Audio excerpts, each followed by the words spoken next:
Welcome back to another episode of I Didn't Know. Today we're journeying back to the 17th century to explore the English Civil War. Taking place from 1642 to 1651, this was a series of civil wars and political tensions between parliamentarians or Roundheads and royalists known as Cavaliers. With the stage set, let's delve into 10 mind-blowing facts about the English Civil War that you probably didn't know. Number 10. Hide and Seek, Royal Edition. The ripple effects of the Civil War spread even to the intimate corridors of the royal family. As the tides of the war turned against King Charles I, he was arrested, a decisive moment that thrust his family into turmoil. Among his children was James, who was just a boy of 12 when the Civil War began, would grow up to be King James II. The royal children were not spared in the wake of their father's arrest. They too were imprisoned in St. James Palace, a gilded cage where the young James plotted his escape. In a daring feat of bravery and cunning, James decided to use a game of hide and seek as a cover for his escape. But that's not all. To ensure his plan's success, he took the audacious step of donning women's clothing. Under the disguise of a woman, he successfully evaded his captors and slipped out from under their watchful gaze. Number 9. Warrior women. The Civil War wasn't just a man's affair. Women like Brilliana Harley and Lady Mary Banks defended their homes in their husband's absence, taking on combat roles. These valiant women showcased their resilience and bravery in the face of adversity, proving that the home front was just as important as the battlefield. Number 8. Propaganda proliferation. The Civil War triggered an explosion of printed news and propaganda, with both sides seeking to win the hearts and minds of the public. This marked the beginning of what we now know as the 24-hour news cycle, shaping the way we consume information to this day. Number 7. No Christmas cheer. In a move that would make even the Grinch gasp, Christmas was banned during the Civil War.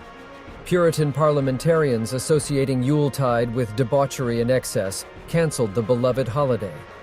The war was not just about political power, it was also a clash of cultures and traditions. Number 6. Birth of the new model army.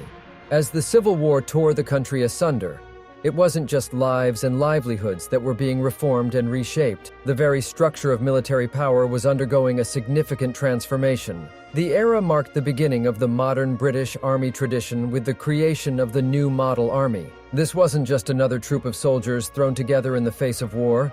It was the country's first national army, setting a precedent for the centuries to come. This was an army comprised of trained professional soldiers, a stark departure from the feudal armies that relied heavily on local levies and nobility's private forces. Number 5. Dashing Cavaliers. In the midst of turmoil, words often take on new meanings, and such was the case with Cavalier during the English Civil War. Originally used as a term to describe the royalist supporters, mainly because of their prominent cavalry units, Cavalier eventually evolved into a descriptor of personal character. The Cavaliers, known for their elegance, style, and confidence, brought a flair of chivalry and gallantry to the war. They presented themselves as heroic figures, donned in extravagant, colorful outfits with long, flowing hair, a stark contrast to the somber image of the parliamentarians. Number 4. The unlikely successor. Stepping into the shoes of Oliver Cromwell, one of the most pivotal figures in British history, was no easy feat. Yet that's exactly what Richard Cromwell, his eldest surviving son, had to do. Richard succeeded his father in 1658, becoming the Lord Protector of the Commonwealth of England, Scotland, and Ireland. However, unlike his father, Richard was not a soldier or a statesman, but a man more inclined towards peace and negotiation. Richard's rule, however, was to be short-lived.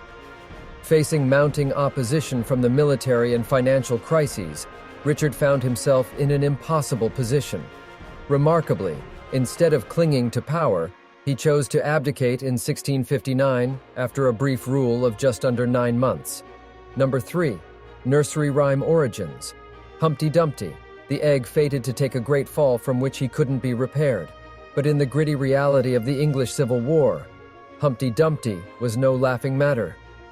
During the siege of Colchester in 1648, the Royalist forces possessed a formidable siege cannon, Due to its shape and size, this cannon was given the nickname Humpty Dumpty.